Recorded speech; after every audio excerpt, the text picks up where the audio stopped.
Witajcie. Dziś w naszej serii ważnych wydarzeń ze świata osób głuchych przenosimy się do USA, a konkretnie do więzienia. Życie w więzieniu nie jest proste, ale osadzeni, mimo swojej kryminalnej przeszłości, mają prawa, których władze więzienne są zobowiązane przestrzegać. Dotyczy to również więźniów głuchych i niedosłyszących. Jak wygląda sytuacja takich osób w USA? Disability Law Colorado to niezależna, non-profitowa organizacja działająca w interesie publicznym, specjalizująca się w prawach obywatelskich i kwestiach dyskryminacji.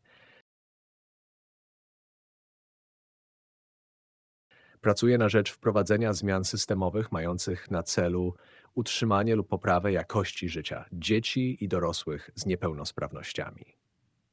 W 2021 roku organizacja ta złożyła pozew przeciw Departamentowi Więziennictwa Colorado z powodu sytuacji głuchych i niedosłyszących więźniów. Główne zarzuty obejmowały brak zapewnienia tłumaczy języka migowego podczas wizyt lekarskich, przyjęć do zakładu, programów edukacyjnych, zawodowych czy religijnych oraz przygotowań do zwolnienia warunkowego.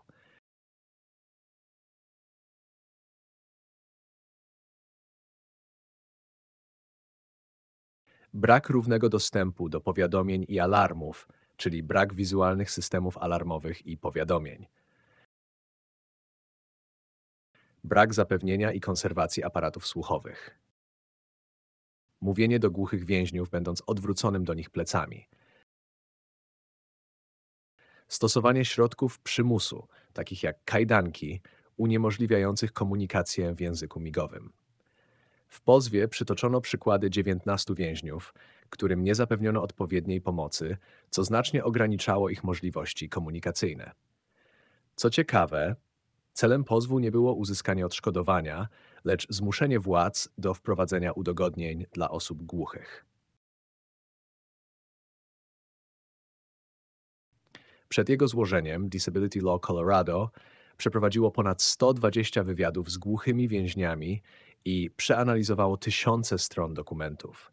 W działania te zaangażowany był m.in. prawnik, który sam jest głuchy i posługuje się zarówno ASL, jak i językiem angielskim.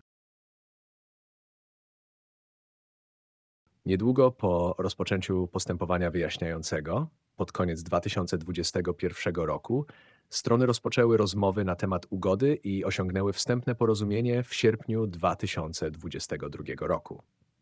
A w ramach tej ugody Departament Więziennictwa Colorado zgodził się wprowadzić proponowane zmiany dotyczące więźniów głuchych i niedosłyszących.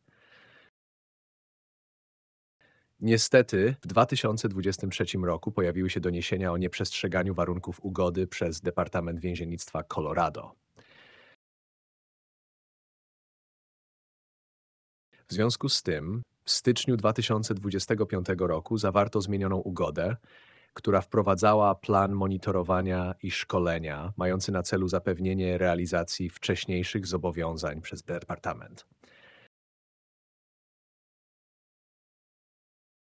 W ramach tego planu powołano niezależny zespół monitorujący, w skład którego weszli m.in. Howard Rosenblum, prominentny głuchy prawnik i założyciel Deaf Equality, oraz była sędzia federalna Kristen Meeks.